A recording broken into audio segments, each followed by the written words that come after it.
Chapter 2 of The Science of Being Great by Wallace D. Wattles. This recording is in the public domain. Heredity and Opportunity. You are not barred from attaining greatness by heredity. No matter who or what your ancestors may have been, or how unlearned or lowly their station, the upward way is open for you. There is no such thing as inheriting a fixed mental position. No matter how small the mental capital we receive from our parents, it may be increased. No man is born incapable of growth. Heredity counts for something. We are born with subconscious mental tendencies, as for instance, a tendency to melancholy or cowardice, or to ill temper. But all these subconscious tendencies may be overcome.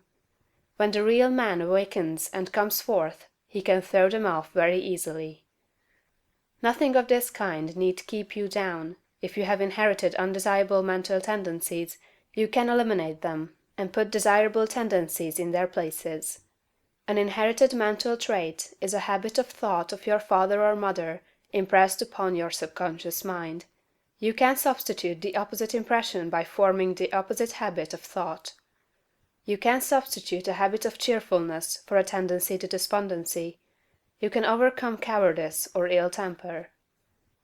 Heredity may count for something, too, in an inherited conformation of the skull.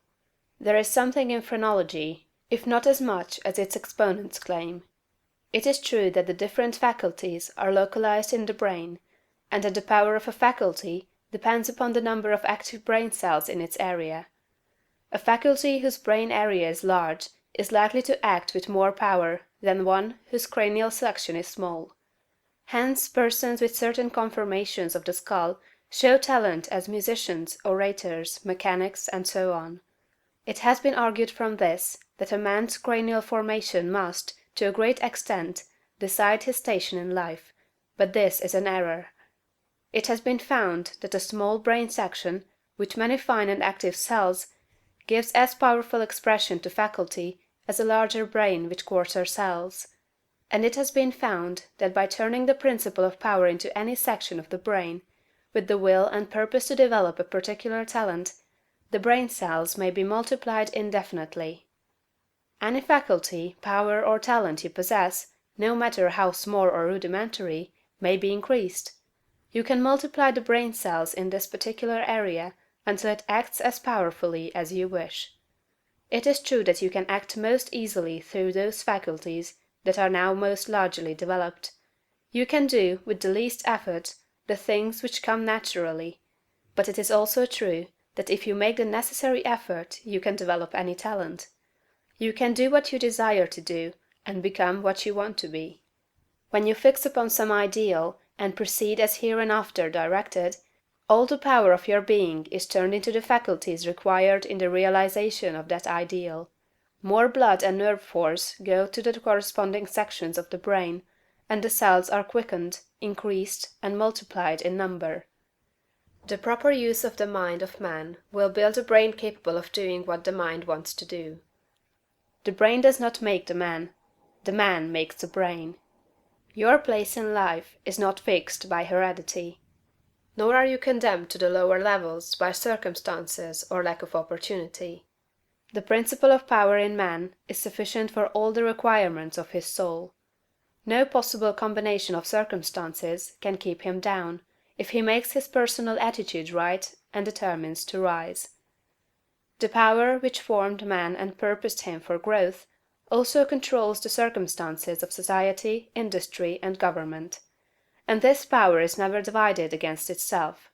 The power which is in you is in the things around you, and when you begin to move forward, the things will arrange themselves for your advantage, as described in later chapters of this book.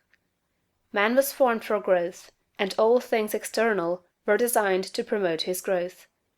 No sooner does a man awaken his soul and enter on the advancing way, than he finds that not only is God for him, but nature, society, and his fellow men are for him also, and all things work together for his good if he obeys the law. Poverty is no bar to greatness, for poverty can always be removed. Martin Luther, as a child, sang in the streets for bread. Linnaeus, the naturalist, had only $40 with which to educate himself. He mended his own shoes, and often had to beg meals from his friends. Hugh Miller, apprenticed to a stonemason, began to study geology in a quarry. George Stephenson, inventor of the locomotive engine, and one of the greatest of civil engineers, was a coal miner, working in a mine, when he awakened and began to think. James Watt was a sickly child, and was not strong enough to be sent to school. Abraham Lincoln was a poor boy. In each of these cases, we see a principle of power in the man that lifts him above all opposition and adversity. There is a principle of power in you. If you use it and apply it in a certain way, you can overcome all heredity, and master all circumstances and conditions, and become a great and powerful personality. End of chapter 2.